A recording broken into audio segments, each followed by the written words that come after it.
ஜெய் சோமநாத். பாருங்கள், ஜெய் சோமநாத், ஜெய் சோமநாத், ஜெய் சோமநாத். குஜராத்தின் பிரபலமான முதல்வர் ஸ்ரீ பூபேந்திர படேல், துடிப்பான இளம் துணை முதல்வர் ஹர்ஷ் சங்வி, குஜராத் அரசாங்கத்தின் அமைச்சர்கள் ஜித்துபாய் வகானி, அர்ஜுன்பாய் மோத்வாடியா, டாக்டர் பிரத்யும் நவாஜா, கௌஷிக் பாய் வகாரியா, எம்பி ராஜேஷ் பாய் மற்றும் பிற பிரமுகர்கள், பெண்கள் மற்றும் தாய்மார்களே, இன்று நாட்டின் அனைத்து மூலைகளிலிருந்தும் மில்லியன் கணக்கான மக்கள் எங்களுடன் இணைந்துள்ளனர். என் தரப்பிலிருந்து அவர்கள் அனைவருக்கும் ஜெய் சோமநாத். நண்பர்களே, இந்த நேரம் அற்புதமானது, இந்த சூழ்நிலை அற்புதமானது, இந்த கொண்டாட்டம் அற்புதமானது. ஒருபுறம் சிவபெருமான் தானே, மறுபுறம் கடலின் மிகப்பெரிய அலைகள், சூரியனின் கதிர்கள், மந்திரங்களின் எதிரொலி, இந்த நம்பிக்கையின் எழுச்சி மற்றும் இந்த தெய்வீக சூழ்நிலையில் சோமநாத்தின் பக்தர்களான உங்கள் அனைவரின் இருப்பு இந்த நிகழ்வை தெய்வீகமாகவும் பிரம்மாண்டமாகவும் ஆக்குகிறது. சோமநாதர் கோயில் அறக்கட்டளையின் தலைவராக சோமநாதர் சுவாபிமான் பருவத்தில் தீவிரமாக பணியாற்றும் வாய்ப்பு எனக்கு கிடைத்ததை ஒரு பெரிய பாக்கியமாக கருதுகிறேன். பின்னால் இருந்து வேறு சில ஒலிகள் வருகின்றன. சகோதரரே, தயவு செய்து அதை அணைத்து விடுங்கள். 72 மணி நேரம் தொடர்ந்து ஓம்கார ஒலி, 72 மணி நேரம் தொடர்ந்து மந்திரங்கள் உச்சரிப்பு.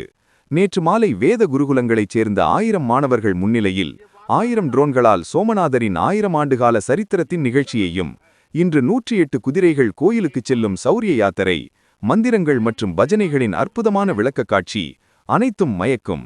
இந்த உணர்வை வார்த்தைகளால் வெளிப்படுத்த முடியாது, காலத்தால் மட்டுமே அதை பிடிக்க முடியும்.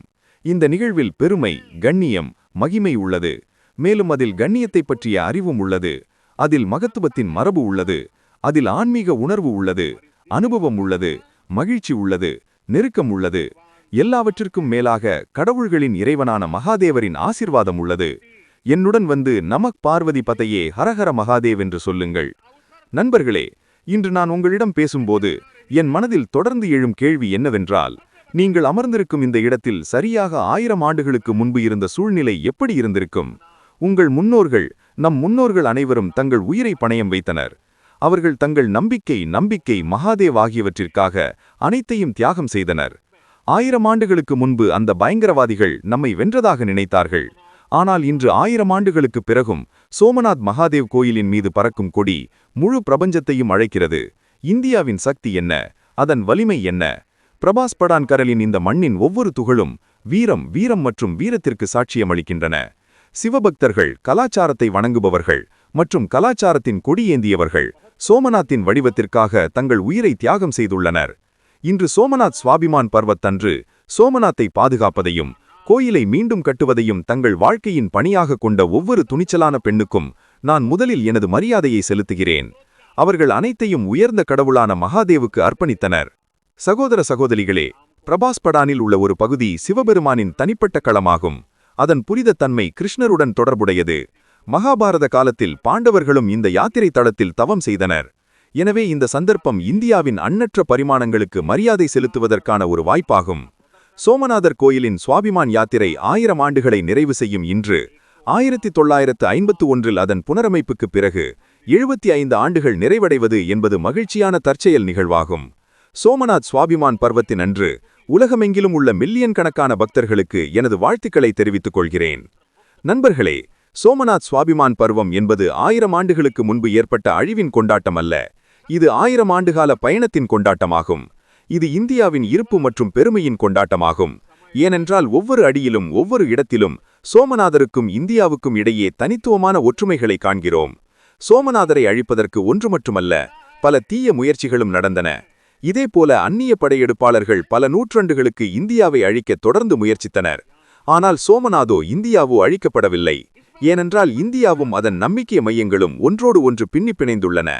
நண்பர்களே, அந்த வரலாற்றை கற்பனை செய்யுங்கள்.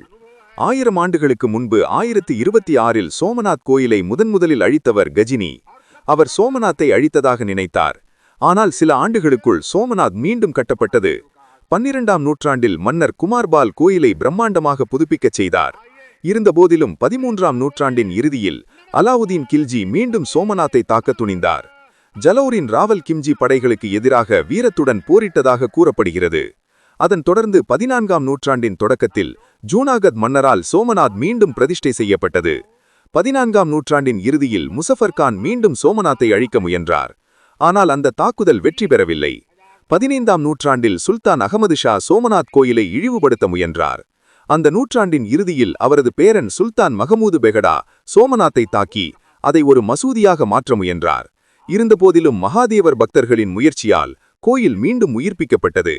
17ஆம் மற்றும் 18ஆம் நூற்றாண்டில் அவுரங்கசீப் ஆட்சி செய்தார். அவர் சோமநாத் கோயிலை இழிவுபடுத்தி அதை ஒரு மசூதியாக மாற்ற முயன்றார். அதன் பிறகும் அகில்யாபாய் ஹோல்கர் ஒரு புதிய கோயிலை நிறுவுவதன் மூலம் சோமநாத்தை மீண்டும் ஒரு முறை மீட்டார். சோமநாத்தின் வரலாறு அழிவு மற்றும் தோல்வியின் வரலாறு அல்ல, இது வெற்றி மற்றும் மறுசீரமைப்பின் வரலாறாகும். இது நம் முன்னோர்களின் வீரம், அவர்களின் தியாகம் மற்றும் சுயமறுப்பின் வரலாறு ஆகும். பயங்கரவாதிகள் தொடர்ந்து வந்து கொண்டிருந்தனர் மற்றும் மத பயங்கரவாதத்தின் புதிய தாக்குதல்கள் தொடர்ந்து நிகழ்ந்து கொண்டிருந்தன. ஆனால் சோமநாத் ஒவ்வொரு யுகத்திலும் மீண்டும் நிறுவப்பட்டது. பல நூற்றாண்டுகள் போராட்டம், இத்தனை நீண்ட எதிர்ப்பு, இவ்வளவு பொறுமை, இவ்வளவு படைப்பு மற்றும் மறுசீரமைப்பின் வாழ்க்கை, இவ்வளவு சக்தி.